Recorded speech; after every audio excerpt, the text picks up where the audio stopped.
and to my esteemed audience. It's a pleasure to welcome you to this panel discussion on a question that touches each of us in our daily lives. The vanishing reader. Is the short attention span killing deep reading? We live in a world where our phones buzz every few minutes. News updates chase one another across our screens. And social media encourages us to skim, scroll and move on. In the midst of all these, we wonder whether we are losing something essential. The ability to settle down with a book, to linger over a paragraph, to be fully immersed in an idea. So with these, we'll begin our panel discussion. My first question is for Sunita ma'am. Do you believe short attention spans are genuinely threatening deep reading, or is this concern overstated? First of all, thank you for inviting me. Bharati. Thank you very much for inviting me. So, the answer, according to me, is first of all, I don't think readers are vanishing. It's readers have become more discerning. Because what you call these people who are scrolling on their mobile, they spend 2 hours on their mobiles reading this thing, whatever stuff that they read, they are reading. So they are not vanishing. They would have spent 2 hours on a machine to read something. Maybe they have disseminated thoughts. Maybe if you give them a book, they will not read 20 pages. So I think the readers are not vanishing. The readers have become more discerning. And of course the attention span is flickering. I can't say it's wrong, but it's kind of flickering. It's there for certain things, it's not there for certain things. So for authors like us, it becomes more difficult to grab that little attention span that we get. So we have to create a hook in our writing and so on. But I don't believe in the fact that readers are vanishing. I'm extremely optimistic. Readers are there. There are so many writers who are coming up every day. Publishers are cropping up every day. There are books coming out every day. So readers couldn't be vanishing. Right. Thank you, ma'am. Your idea is very insightful and definitely is food for thought. My second question is for Charu ma'am. Deep reading is often linked to literary experience, nuance, empathy, interpretation. So how do our changing reading habits affect literary engagement? Like Sunita ma'am spoke of the changing reading habits, so how does it affect literary engagement? So I feel that deep reading involves critical thinking, empathy, sustained attention, and critical analysis. And in the world of social media and in the world of fast life, where we think that deep reading means going slow, or it's a luxury.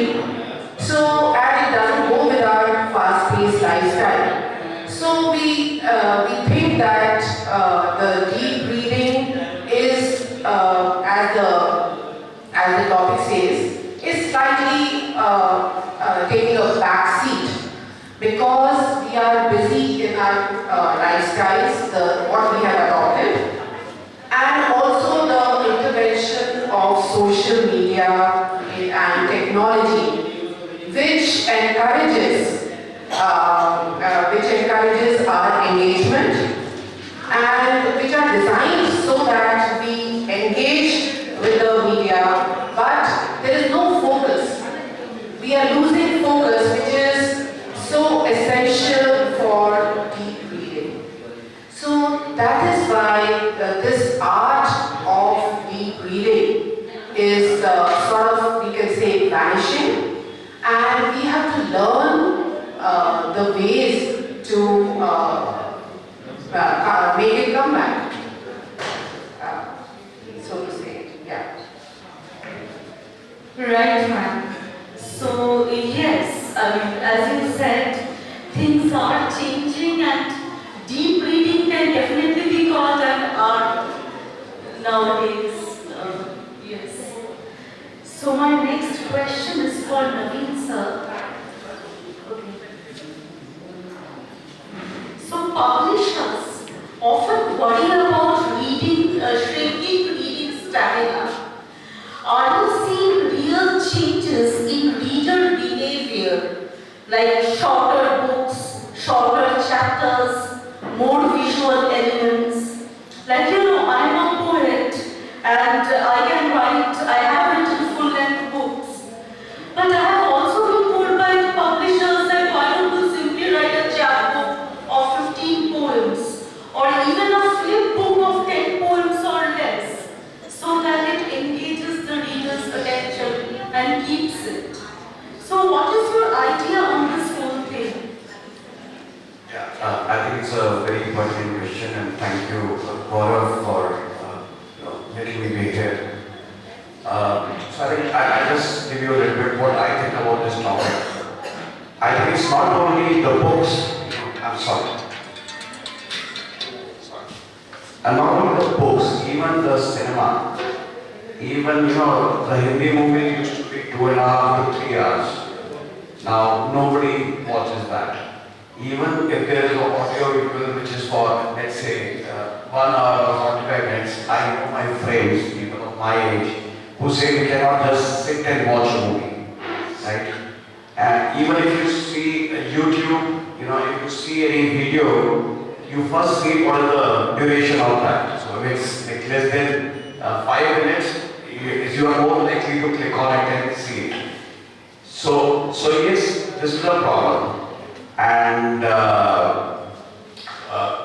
now the thing is, publishing industry sees it in a certain way.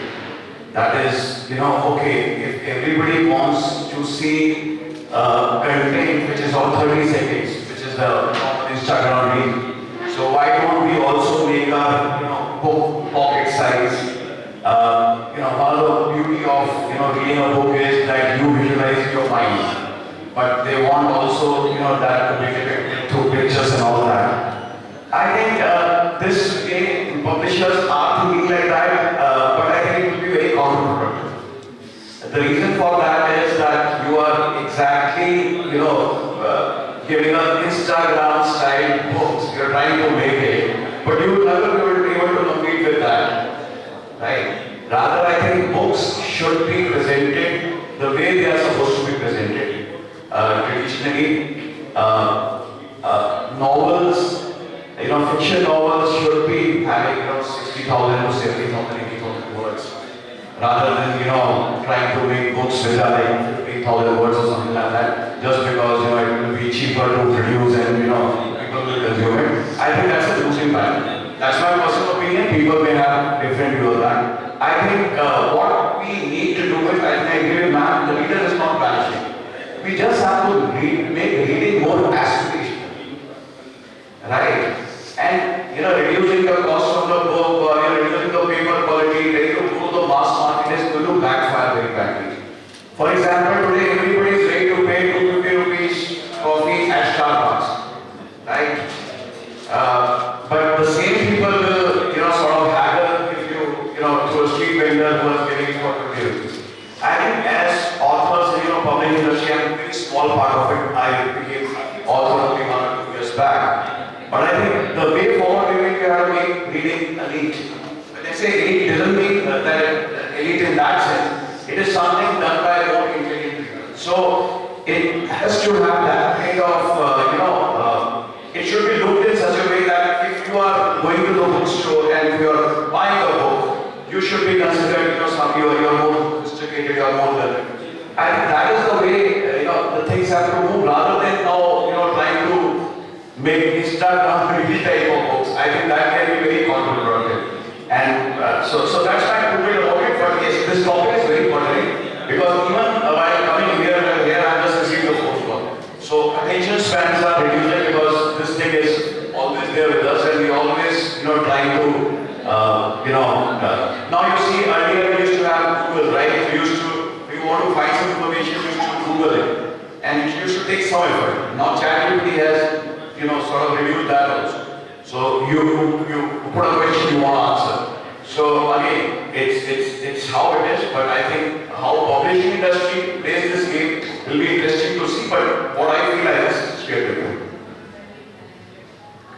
Thank you, sir. So, reading should be aspirational and something which one perceives that it belongs to the classes rather than Instagram posts which are for the masses. Okay. So, next question is for Amit ji. Some argue that digital reading, reading on Kindle, reading Instagram posts, reading WhatsApp forwards. So digital reading is not inferior, just different. Are new forms of reading emerging that we should embrace rather than fear? Very good question. Actually, the digital reading depends on two things. What you are reading actually, what material you are consuming. If you are reading a book on Kindle, then it's different than reading on WhatsApp or Facebook. So there is an inherent difference between the two.